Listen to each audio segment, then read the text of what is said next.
সত্যিকার শহীদ 16 কোটি মানুষের যে মনের চাহিদা,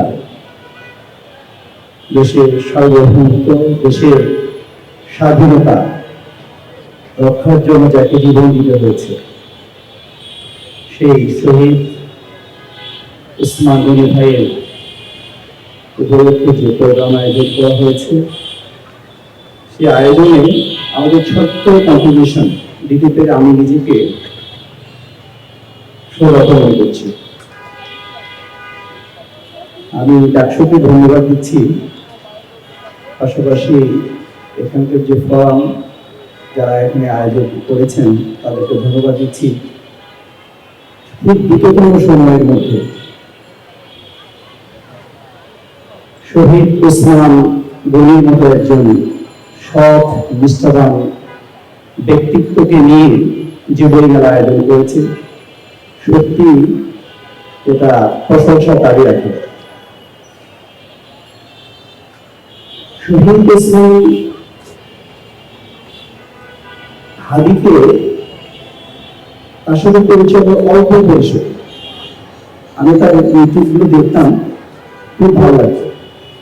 আমি কয়েকজন ইউটিউব দেখতাম, বিশেষ করে বেস্টার সোয়াদ, আব্দুল হাসনাত, সাদেক কায়েল এবং শহীদ উসমান হাদি ভাই। আমি অবাক হয়ে দেখতাম এত একটা ছেলে এত কিভাবে জানে, মানে সবকিছুই মনে হয় তার জানা। তার শরীরের প্রত্যেকটা রঙে রঙে দৃশ্যের, তার মাথায় প্রত্যেকটা কোষের মধ্যে, আমরা নিউরন বলি, আমি যেহেতু নিউরোসার্জন, প্রত্যেকটা সেল, প্রত্যেকটা কোষের মধ্যে মনে হয় তার বিপ্লবী চেতনা, আধিপত্যবাদের বিরুদ্ধে তার যে বিপ্লবী ভূমিকা, তার যে আওয়াজ, তার যে ভয়েস, এটা আসলে ভোলার বিষয় না।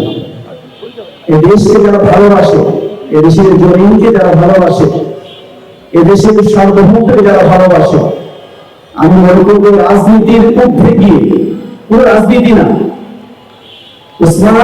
শহীদ উসমান রাজনীতির ঊর্ধ্বে, তাকে রাজনীতিতে না নিয়ে এসে সে একটা আদর্শ, সে দেশের জন্য একটা সম্পদ ছিল,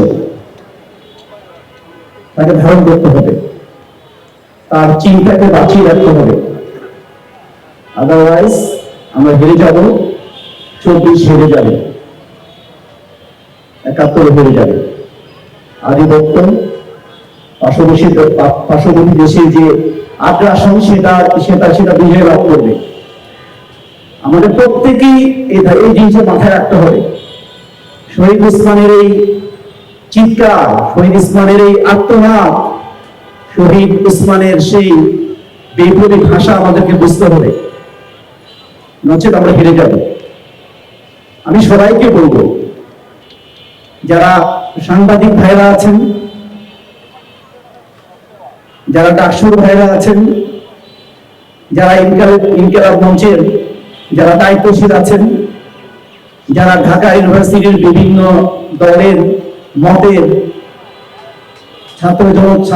ছাত্রছাত্রীরা আছেন, সবার প্রতি আমার আকুল আবেদন, আর শহীদ উসমানকে আপনারা ধারণ করুন।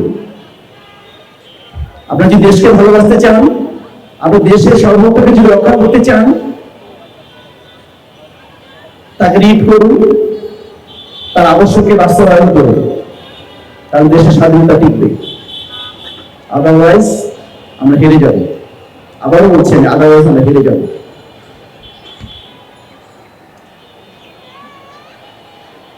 আমি শহীদ উসমান ভাইয়ের সাথে অল্প সময় আমার একবার দেখা হয়েছে। আমি ঠিক অপারেশন করছিলাম 4 তারিখ, ডিসেম্বরের 4 তারিখ। হঠাৎ করে কে বললো যে মাউস ভাই, ওই হাদি ভাই আসছে। তো আমি অপারেশন শেষে প্রায় আধা ঘন্টা 1 ঘন্টা অপেক্ষা করছিলাম, বেরোলাম, বেরোয় দেখা করলাম, সালাম দিলাম। অদ্ভুত একজন ব্যক্তিত্ব। আমি প্রায় অগ্রযাত্রা প্রতিদিন। জীবিত